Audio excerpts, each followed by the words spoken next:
So firstly Simba welcome to IWM class. आपका eviction कितना shocking था आपके लिए और कैसा रहा बिग बॉस का जर्नी? तो मैं कहना चाहूंगा कि अगर मैं जर्नी की बात करूं तो वो एक्सपीरियंस मेरे लिए बहुत ही ज्यादा महत्वपूर्ण था और बहुत ही ज्यादा चैलेंजिंग था। बिकॉज मैंने अपने आप से एक वादा किया था कि मैं चाहे जितनी भी चैलेंजिंग सिचुएशन क्यों ना आ जाए उसके अंदर I will try to be myself, because in the end my fans want to see who Simba really is rather than कौन ज्यादा दिखता है या कौन नहीं दिखता है। तो I think I did justice to that, number one.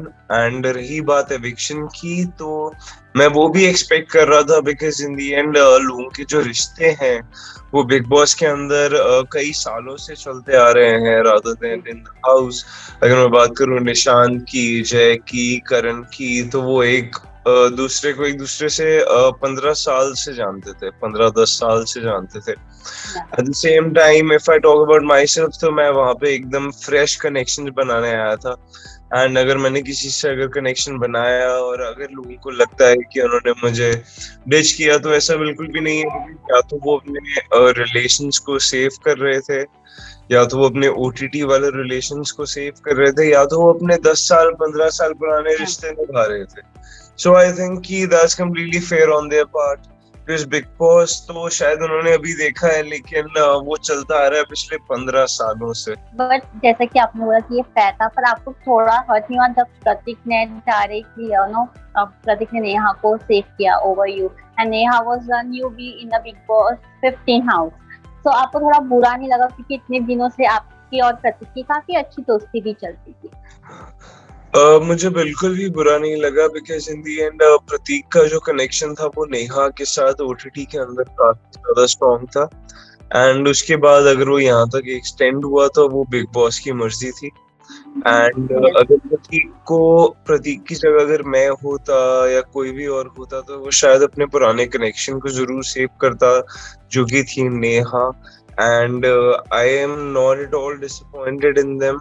And मैं कम्प्लीटली जस्टिफाइड समझता हूँ। इनफैक्ट जब मेरा एलिमिनेशन भी हो रहा था तो प्रतीक बहुत ओवर थिंक कर रहा था, and I was the one जिसने उसको बोला कि आई अंडरस्टैंड योर सिचुएशन, मतलब मैं अंडरस्टैंड करता हूँ एंड तुझे जो भी सही लगे तू वो कर, एंड आई नो तू किस तरफ जाने वाला है, so it's not at all a problem. And वही हुआ एंड उसने नेहा को चूज किया एंड मेरे को बिल्कुल भी डिसअपॉइंटमेंट नहीं है इस चीज की। जी, बट जैसे कि हमने देखा सिम्बा के कई लोग आए और आपको सजेशन देते हुए गए कि आप ऐसा करो, आप ऐसा करो, लेकिन आप अपने बातों पे अड़े रहे।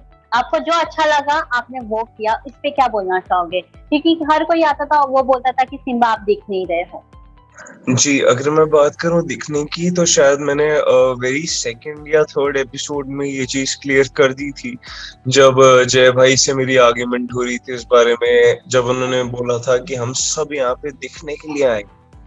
एंड आई वाज लाइक, मैं अड़ा हुआ था अपने पॉइंट पे कि मैं अगर यहाँ आया हूँ तो मैं दिखने के लिए नहीं आया हूँ।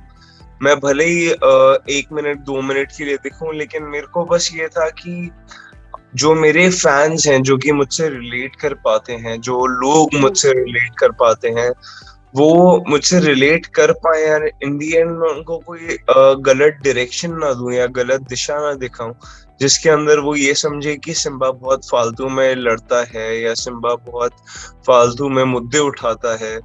फॉर मी मुझे बस ये था कि लॉजिकल इश्यूज हों तो मैं मुद्दे उठाऊं भी। ये 2 अंडों पे और धनिए पे और प्याज पे मुझसे लड़ाई नहीं होती है। एंड ना ही मैं उसको बिल्कुल जायज समझता हूँ, बिकॉज मैं एक ऐसा बंदा हूँ यार कि अगर मुझसे अगर आप पूछो तो मैं बोलूंगा आप मेरा सारा खाना ले लो यार। मैं किसी का पेट मार के उनका खाना नहीं खाना चाहता, जबकि मैं बहुत ज्यादा पैशनेट हूँ खाने को लेकर भी। मैं बहुत खाने का शौकीन हूँ, लेकिन for me it's not about कि मैं किसी का खाना लेके खाऊं या मुझे अगर डिजर्विंग लगता है तो मैं उनका लेके खाऊं। I am like very stress free, and मुझे लगता है कि सामने वाले का पेट भरा हो, सबका पेट भरा हो, और उसके बाद अगर मैं अपना पॉइंट देखूं कि मुझे भूख लगी है ये सब, या फिर मुझे क्या खाने का मन है, तो मैं वो सब देखूं रात दिन मैं उस पर मुद्दा उठाऊं। तो मुझे लगता है कि जो बेफालतू के मुद्दे थे उसमें मैंने कभी इंटरफेयर नहीं किया। एंड फालतू का मुद्दा मैंने कभी नहीं उठाया और हमेशा सही जगह पे स्टैंड लिया and I am happy with my journey. ये जो कुछ भी हुआ at least I was being real to myself और मैं उसी में बहुत खुश हूँ। अफसाना जब आउट थी तो उन्होंने कहा कि उन्हें जामुन का टारगेट बनाया गया था आउट होने के लिए। सिम्हा भी काफी ही फिजिकल हो गए थे उमर के साथ, उन्होंने ये पॉइंट सभी को सामने लाया और वो ये बात पे अड़ी रही। तो आपका पॉइंट ऑफ व्यू क्या है इस पे?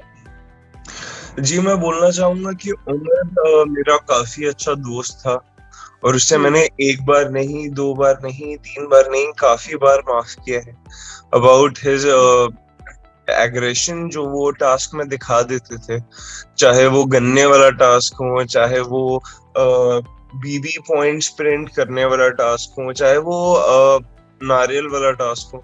उसके अंदर मैंने सब में उमर के साथ मेरा अच्छा बॉन्ड था काफी। आई एम नॉट श्योर कि वो दिखा है या नहीं दिखा है, बट मैंने उसके साथ हमेशा मस्ती की है और हमेशा ही उसके साथ मैंने एक फन बिहेवियर रखा है। एंड उसको एज अ फ्रेंड ये चीज पता थी कि मेरा सिर्फ एक ही वीक पॉइंट है, वो है मेरी माँ। अगर उस माँ पे कोई गाली देगा तो मैं चुप नहीं रहूंगा। ये चीज मैंने प्रोडक्शन से लेके अपने सारे दोस्तों को क्लियर कर दी थी कि वो मेरे से बर्दाश्त नहीं होता, because you know in the and मेरे को लाइफ भर सिर्फ एक ही इंसान ने सपोर्ट किया है, वो है मेरी माँ। और उसके खिलाफ अगर कोई कुछ भी बोलेगा तो वो इंटेंशनल नहीं होगा, वो ऑटोमेटिकली नेचुरली मेरे अंदर से निकलेगा, that just shut the fuck up. And वो मतलब चाहे वो फिजिकली निकला, जिसके लिए मैंने माफी भी मांगी है भाई से ऑन द वीकेंड का बार। तो मैं मानता हूँ कि मैं थोड़ा मैंने उसको पूल में पुश कर दिया था, but I'd like to let you know कि मेरा कोई भी इंटेंशन नहीं था उसको पूल में धक्का देने का। It was just a reaction कि तू ऐसा कह कैसे सकता है। यू नो जब कोई दोस्त पे एक पॉइंट उठाता है या दोस्त पे अपना रौब जमाता है कि तू ऐसा कैसे कह सकता है, it was kind of that of a moment जिसकी वजह से आई एम नॉट श्योर कि वो पूल में गिरे या नहीं गिरे। हमको, मुझको, प्रतीक को, निशांत को ऐसा लगा कि उन्होंने अपने आप को फोर्स किया है पूल के अंदर, which I don't actually care about कि उन्होंने फोर्स किया या क्या किया। बट जो धक्का मेरी तरफ से उनको लगा, it was just out for the sake of कि तू मेरी माँ के खिलाफ कैसे कुछ कह सकता है। You know that how much she matters to me, how much you as a friend matter to me, and अगर तू ऐसा कर रहा है तो that's gonna be intentional. That's not like what I was expecting from you. तो बस इतनी सी बात थी उस पॉइंट पे। And I am so much glad कि भाई को ऐसा लगा वीकेंड के वार पे कि मुझे प्रोवोक किया गया था, because that was the truth. Because in the and उस उम्र को, जो कि आज भी मेरा बहुत अच्छा दोस्त है, मेरे को उससे कोई गिले शिकवे नहीं है, बट एज अ फ्रेंड मैंने उससे ये चीज डिस्कस की थी कि मेरा बस एक ही वीक पॉइंट है, अगर इस पे कोई उंगली उठाएगा तो शायद ही मैं अपने आप को कंट्रोल कर पाऊं। And that was just a 2 second of outrage.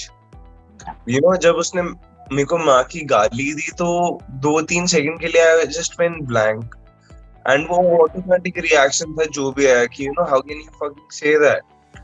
तो बस वो उसी मामले में मुझे आया। एंड आई एम श्योर कि वो भी इस बात को समझते हैं एंड मैं भी इस बात को डेफिनेटली ध्यान देता हूँ कि अगली बार अगर मेरी माँ को कुछ कहेगा तो मेरे से बर्दाश्त नहीं होगा। आई डोंट नो कि मैं उससे फिजिकली रिएक्ट करूंगा या इमोशनली रिएक्ट करूंगा या कैसे रिएक्ट करूंगा, I have no idea about it. लेकिन मैं या शायद इस देश की कोई भी संतान अपनी माँ के खिलाफ सुन नहीं सकती एंड ना ही मैं सुनूंगा। तो मैं ये बोलना चाहूंगा कि जो भी फैंस एक्सपेक्ट करते हैं मुझसे कि मैं यहाँ दिखूंगा वहां दिखूंगा, मैं उनको बस ये बोलना चाहूंगा कि आप जिसको देख रहे हैं, जो कि सिम्बा से आप जो एक्सपेक्ट कर रहे हैं, वो आप ये एक्सपेक्ट कीजिए कि सिम्बा बहुत ही ज्यादा पैशनेट है एक्टिंग को लेके, और एज एन एक्टर उसको जो भी कैरेक्टर प्रभावित करेगा, जिस भी कैरेक्टर में वो अपने आप को घोल लेना चाहेगा, वो उसको वहीं पे पाएंगे। इट डजंट डिपेंड कि वो किसी शो में दिखे या किसी मूवी में दिखे। For him it's about the character. अगर वो उसकी एक्टिंग को बाहर निकालता है तो वो उसके अंदर अपना 200% देगा। लेकिन जहाँ पे रियल लगना है वो रियल ही लगेगा, और जहाँ पे एक्टिंग करनी है वो अपना 100% देगा। तो आप ये मत एक्सपेक्ट कीजिए कि वो जहाँ पे रियल लगना है वहां पे एक्टिंग करे, और जहाँ पे एक्टिंग करनी है वहां पे रियल लगे। तो I just say it's two different thing. और as Simba, if they want to know about me, वो बहुत ही ज्यादा चिल्ड आउट किस्म का इंसान है। उसको गहरी सिचुएशन में कोई फर्क नहीं पड़ता।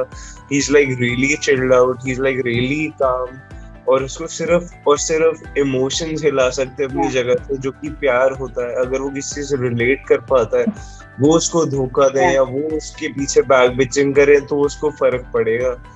लेकिन अगर वो सिर्फ फॉर अ पर्पस कि उनको मुद्दा उठाना है, ये सब उठाएंगे, तो सिम्बा कभी फेक नहीं करेगा। अगर आपको वो एक्टर सिम्बा देखना है तो वो उसको एक्टिंग करते हुए देखें। अगर वो एक रियल सिम्बा को देखना चाहते हैं तो वो बिग बॉस को देखें या किसी रियलिटी शो को देखें। मैं बस यही बोलना चाहूँगा। Thank you, Simba, for giving your precious time, and all the best for your upcoming project. Thank you so much. Thank you so much. Bye. Take care. All the best.